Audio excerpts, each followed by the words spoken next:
대한민국의 중심 도시 서울. 서울 시민 천만 시대를 바라보는 지금 서울 시민들이 바라는 것은 과연 무엇일까요? 메이드 인 서울시는 아름답고 살만한 서울을 만들기 위해 열심히 뛰는 이들을 만나보는 아주 특별한 시간인데요.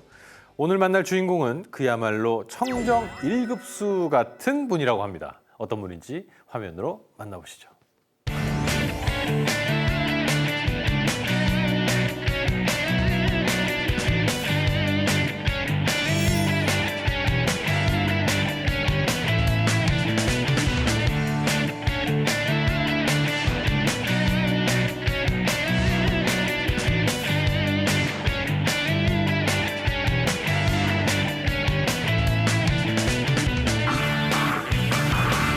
어서 오십시오. 문장길 의원님 반갑습니다. 안녕하세요. 네, 소개 부탁드리겠습니다. 서울시의원 문장길입니다. 강서 2선거구 화곡 3동, 우장 3동, 발산동을 지역으로 하고 있습니다. 만나뵙게 돼서 반갑습니다. 반갑습니다. 자, 본격적으로 이야기를 나눠보기 전에 저희 프로그램에서 드리는 공식 오프닝 질문이 있습니다. 문장길 의원님, 당신의 시간은 몇 시입니까? 지금 이 시간입니다.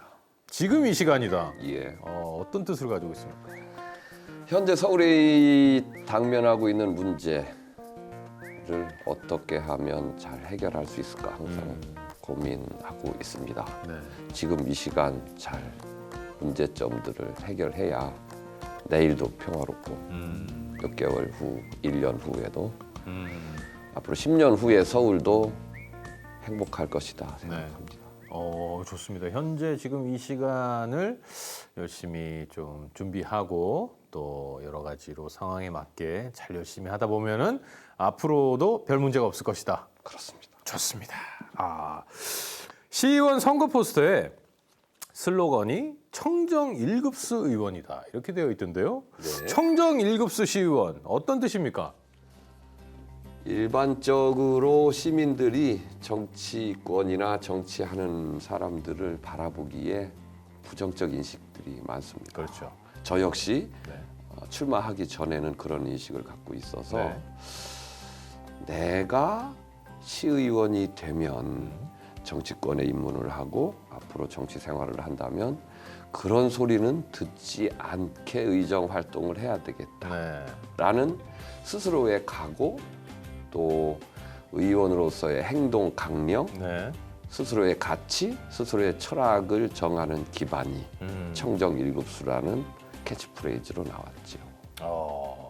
시작은 1급수였습니다. 지금 현재 시간이 이렇게 쭉 흐르고 있는데요. 수질은 어떻게 관리가 잘 되고 있습니까? 참 쉽지 않습니다. 솔직히 말씀드려서.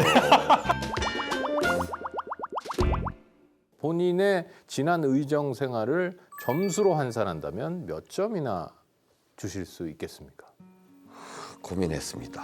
네. 몇 점 과연 스스로 1년 5개월 동안의 의정 생활의 네. 점수를 스스로 준다. 네. 50점? 생각보다는 조금 낮게 주신 것 같은데요. 그렇습니다. 현재까지는 정말 치열하게 제가 가지고 있는 가치와 제가 가지고 있는 철학을 서울시 시정에 도입하려고 꽤 많은 고민을 하면서 네. 의정 활동을 해왔습니다. 그런데 많이 부족하다는 걸 느꼈습니다. 서울시의 이 복잡한 정책들, 서울시의 방대한 예산들, 서울 시민들의 요구, 이것을 제가 어떻게 다 알 수 있겠습니까? 네. 몇 퍼센트나 제가 지금까지 인식하고 있고 그것을 정책이나 행정감사에서 네. 반영시킬 수 있었겠습니까? 50점도 꽤 문제가 있는 점수죠. 10점, 20점밖에 안 되는 거죠. 자, 요즘 굉장히 바쁜 나날을 보내고 계실 것 같은데요. 의원님께서 요즘 제일 관심을 가지고 있는 사안이 뭔지 궁금합니다. 요새 제가 집중하고 있는 문제는 집안에서 발생하는 폭력 문제는 외부로 잘 노출되지 않았죠. 그동안. 그렇죠. 심각한데도 불구하고 여러 가지 문제로 인해서 그게 외부로 노출되지 않았습니다. 네. 온정주의, 가족을 지키려고 하는 그 어머니 여성의 그런 생각 네. 이런 부분들은 외국에서는 뭐 형사 처벌을 해서 다시는 그런 일들 하지 못하도록 재범률을 떨어뜨리기 위한 강력한 처벌을 하는 것으로 알고 있습니다. 그리고 그 접근권을 제한을 해서 접근하지 못하도록 하고 있는데 우리나라는 그런 부분들이 조금 아직까지 못했죠. 그런 부분에서 좀 강력한 처벌을 해야 될 것 같고요. 그렇게 법을 개정했으면 합니다. 심각한 가정 폭력 문제 지금 알아보도록 하겠습니다. 집에서 신체적 폭력을 당했다는 응답은 42.1%로 2012년보다 3배가량 증가했고 부모로부터 방임을 겪었다는 응답도 2배 이상 많아졌습니다.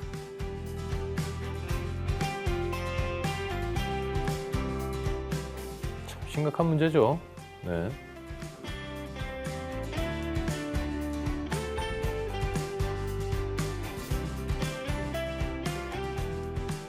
저 아이들, 어린이들, 여성들 어떻게 폭력을 가합니까?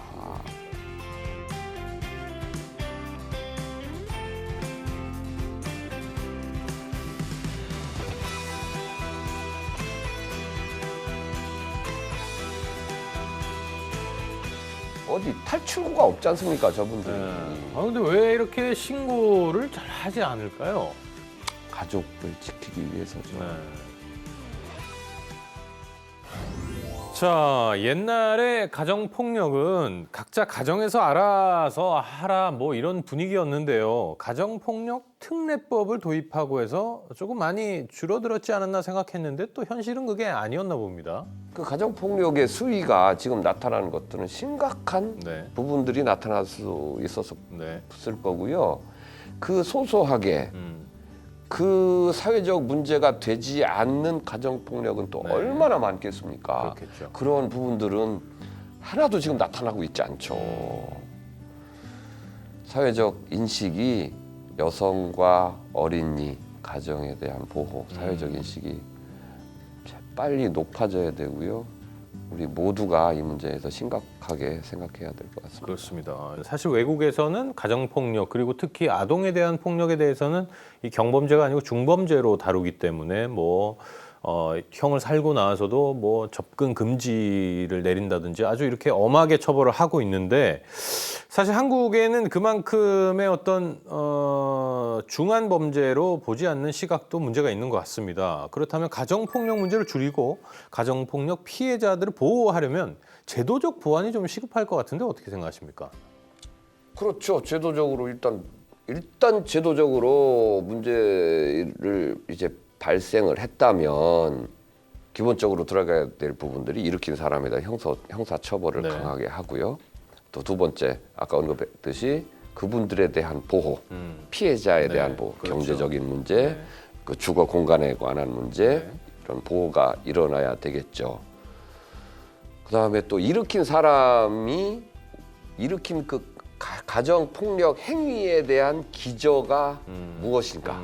왜 가정 폭력을 이 사람이 가해자가 일으킬 수밖에 없는가에 대한 원인을 밝혀서 그거에 대한 근본적인 치료가 우리 국가 사회가 해야 될 문제이고요. 또 피해자에 대한 경제적인 지원, 또 공간을 그 격리하는 공간을 따로 마련을 해서 충분하게 그 트라우마를 극복할 수 있는 시간과 공간을 제공해야 될 것 같아요.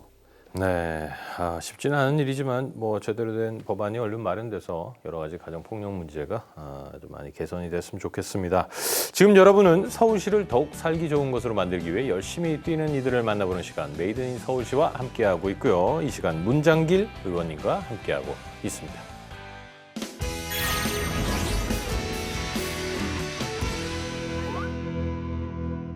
자, 이번에는 세 가지 키워드를 통해서 의원님을 한층 더 깊이 알아보는 시간을 가져보도록 하겠습니다. 첫 번째 키워드입니다. 클래식 음악.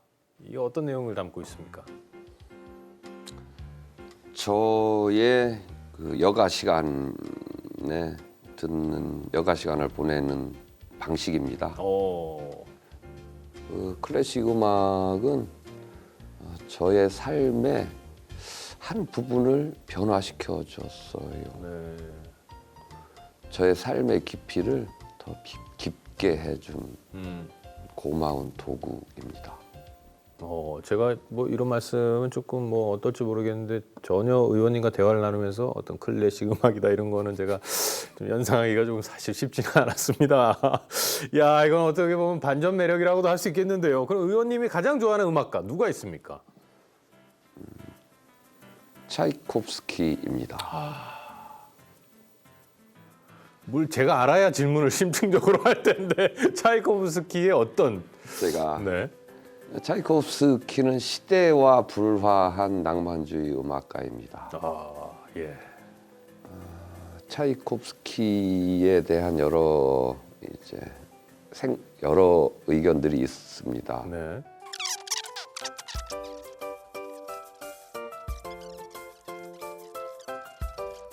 르네상스, 바로크, 고전주의, 낭만주의까지. 의원님 죄송한데 저희가 문화가 산책이 아니라서요. 조금만 짧게 좀 저희가 시간이 이걸 다 담을 수가 없으니까. 두 번째 키워드 확인해 보겠습니다. 교복. 이건 또 뭐 어떤 내용입니까?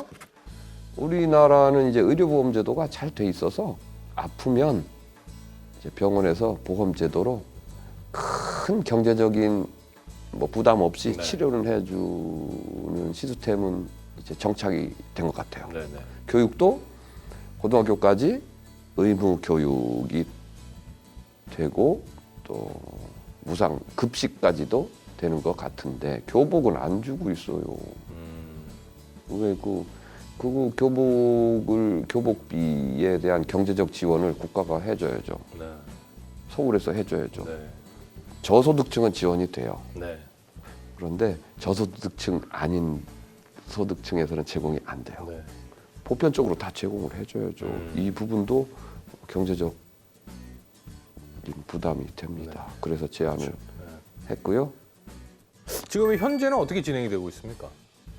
우선 순위가 있다는 거죠. 와, 예산도. 그렇죠. 네. 그럼 내년에 추경도 있으니 그때 논의를 해보자 해서 425억이 드는데 교육청과 반반하면 210억 정도가 네네. 듭니다. 210억 정도는 우선 순위가 있다 손 치더라도 큰 부담이 아니거든요. 충분히 마련할 수 있는 마련할 수 재정이다. 있는데 이거는 그 정성이 부족하다.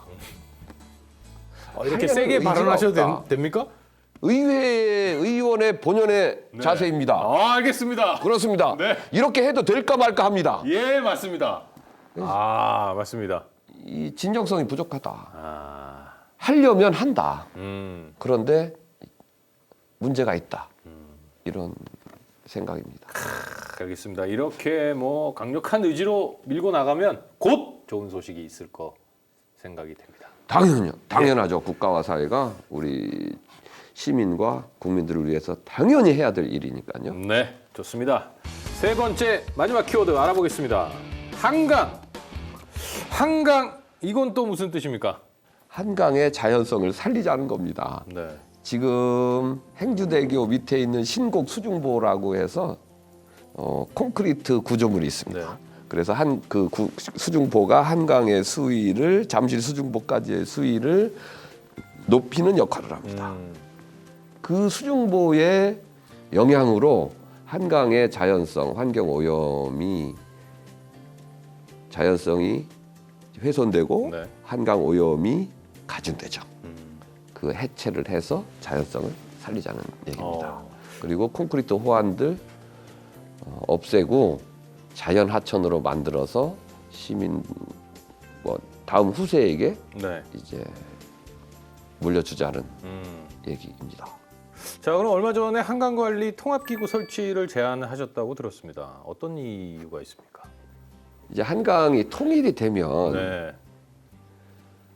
북한과 경기도와 서울이 예성강, 임진강, 한강, 강화도가 염화해서 만납니다. 그러면 서울의 한강의 수운이 되살아나요. 네. 이 뱃길이 살아난다면 그 물류의 이동도 있지만 관광이 꽤 괜찮아질 거라고 네. 저는 생각해요. 가까이에는 뭐 개성도 있고 강화도도 있고 등등의 그 유람선 뭐 배들이 왔다 갔다 할 거예요. 그렇게 되면 수질 관리에서부터 준설, 뱃길, 또 환경 보호, 또 유량 조절 네. 이러한 문제들에 대해서 그런 관리 기구가 있으면 그러한 문제들을 미연에 방지할 수 있죠. 네. 정보를 공유를 하면요. 그런 차원에서 제안을 하게 됐습니다. 자, 어느새 저희 메이드 인 서울시의 마지막 질문을 드리겠습니다. 문장길 의원님, 당신이 만들어갈 서울시는? 시민들이 안전하고 편안한 생활을 영위할 수 있는 서울을 만들어가는 것입니다. 네. 서울의 안전도는 세계적 도시와 비교를 해보면 꽤 좋습니다. 그렇죠. 그런데 삶의 질, 공원의 삶의 질, 공원의 면적 같은 도심 공원의 면적 부분들은 꽤 많이 부족하죠. 그리고 편안하게 휴식할 수 있는 휴식 공간들은 도심에서 많이 부족한 상태입니다. 네. 서울 시민들이 편안하고 안전하게 서울 살이를 할 수 있는 서울을 어떻게 만들어 나갈까라고 끊임없이 고민을 하겠습니다. 알겠습니다. 서울 시민들이 모두 행복해지는 그날까지 저희 메이드 인 서울시의 모든 이들은 열심히 뛸 것을 약속드리고요. 저는 다음 이 시간 인사드리겠습니다. 감사합니다.